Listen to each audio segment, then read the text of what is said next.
बिस्मिल्लाहिर्रहमानिर्रहीम। Kitchen with पाक फौज में हम आपको खुशामदीद कहते हैं। अस्सलाम वालेकुम। तो कैसे हैं आप सब? मैं आप सब की दुआओं से अल्लाह ताला के फजल करम से खैर खैरियत से हूँ। मेरी दुआएं हैं कि अल्लाह ताला तमाम मुसलमान बहन भाइयों को खैर खैरियत से रखे, अपने हफ्ज़ ईमान में रखे। तो आज मैं बनाऊँगी फ़िश। तो फ़िश देखने से पहले मेरी आप लोगों से रिक्वेस्ट है, प्लीज़ मेरे चैनल को सब्सक्राइब कर दें और कमेंट्स करके बताया करें कि आप लोगों को मेरी रेसिपी कैसी लगती है। शुक्रिया, ये आप लोगों की तरफ से मेरे लिए मोहब्बत और चाहत का बढ़ा हुआ बहुत बड़ा तोहफ़ा होता है। तो प्लीज़ लाइक कर दिया करें। तो आइए अब हम देख लेते हैं कि आज हम बना क्या रहे हैं। उससे पहले मेरा एक मैसेज तमाम लोगों के लिए कि रात हमारी पाक फ़ौज के फ़ौजी जवान जो हुए हैं वो शहीद हुए हैं। तो अल्लाह ताला उनके दर्जात बुलंद करे, उनके घर वालों को सब्र जमी अता फरमाए। अल्लाह पाक हमारी फ़ौज जो सरहदों पे हमारे मुल्क की और हमारी हिफाजत करी, अल्लाह ताला उनकी हिफाजत करे और उनको अपने हफ्ज़ ईमान में रखे। इसी मैसेज के साथ आज मैं आपको बता रही हूँ फ़िश फ्राई कैसे करते हैं। आइए हम आपको दिखाती हूँ।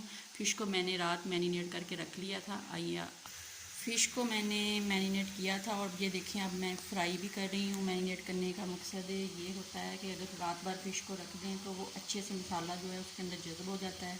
फ़िश मैंने ली थी तकरीबन आधा किलो और उसके लिए मैंने जो चीज़ें यूज़ की थी मसाला यानी कि मैरिनेट फ़िश को करने के लिए, वो थी 2 चम्मच अदरक के थे कूटी हुई और 2 ही चम्मच लहसुन के थे और 1 चम्मच सब्ज़ मिर्च का था। इनको मैंने कूंडे में हाथ की मदद से पीस लिया था और 4 नींबू लिए थे, उनका मैंने रस निकाल लिया था और एक बॉल में ये तमाम चीज़ें डाल के मसाले में नमक डाल के और काली मिर्च डाल के अच्छे से मिक्स करके तमाम चीज़ें फ़िश पे मैरिनेट हमारी फ्राई हो रही है।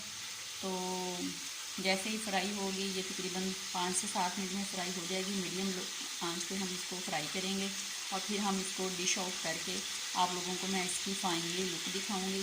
तो जब एक तरफ से ये फ्राई हो जाएगी फिर हम इसको पलट के दूसरी तरफ से फ्राई कर लेंगे। जब ये गोल्डन कलर की ब्राउन कलर की हो जाएगी तो इसको हम डिश आउट कर लेंगे। तो आइए अब हम इसको दूसरी तरफ पलट लेते हैं, देख लेते हैं। रात मैंने जब इसको मैरिनेट किया है मैंने वो भी आपको दिखा देना था, लेकिन इधर लाइट नहीं थी, फ़ोन भी चार्ज नहीं थे, इसलिए मैं आपको बता नहीं सकी। कोशिश करूँगी कि नेक्स्ट मैं आपको फ़िश का मसाला शुरू से रेसिपी मैं आपको बताऊँगी कि फ़िश को मसाला कैसे लगता है और कितनी कितनी मकदार में इसको लगाया जाता है, इसलिए सॉरी। तो यहीं से मैंने रेसिपी को स्टार्ट किया है, जहाँ से मैंने आपको शुरू से दिखाया है। तो आप लोग दिल में कोई बात ना लें। तो इंशाल्लाह नेक्स्ट मैं आपको पूरा मसाला ही बताऊंगी कि इसको कैसे बनाया जाता है और कैसे लगाया जाता है। शुक्रिया। ये चीज़ें कुछ मैंने इसको डेकोरेट करने के लिए ली हैं, जिनमें सब्ज़ धनिया है, इसको मैंने प्लेट में रख लिया। अगर आपके पास सलाद करता है तो आप वो भी रख सकते हैं। और दूसरे नंबर पे मेरे पास चाइनीज़ लीमू है, उनको मैंने स्लाइस में काट लिया है। स्लाइस में मैंने प्याज काट ली है, सब्ज़ मिर्चें काट ली हैं। इसको हम फ़िश निकाल के डेकोरेट करेंगे, फिर हम आपको दिखाएँगे तो ये कैसी लग रही है। आप इसको केचप के साथ भी खा सकते हैं, दही के साथ भी खा सकते हैं, वो आप खुद अपनी मालिक हैं, जिस तरह चाहें तो खा सकते हैं। तो ये देख लें माशाल्लाह से एक साइड इसकी फ्राई हो गई है। तो जैसे ही इसकी दूसरी साइड फ्राई होती है तो हम इसको डिश आउट कर लेंगे। तो ये बहुत मज़े की बनती है। अगर आप इसको रात को मसाला लगा के रखते हैं तो इसका लाजवाब जायका होता है। तो रात को मैरिनेट करके रख दिया करें, सुबह वो फ्राई कर लें, बच्चों को दें, बड़ों को दें, बहुत मज़े की लगती है। वैसे भी सर्दी का सीज़न है, फ़िश बहुत अच्छी होती है सेहत के लिए, इसको खाया करें।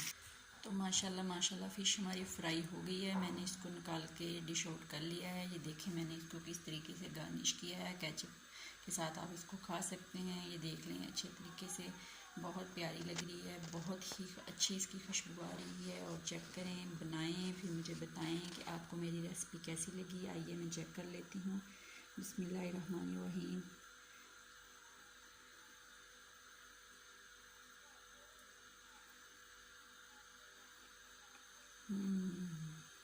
बहुत यमी, बहुत मज़े की।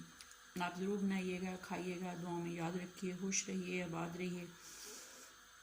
तब तक के लिए इजाज़त दीजिए। अल्लाह हाफिज़।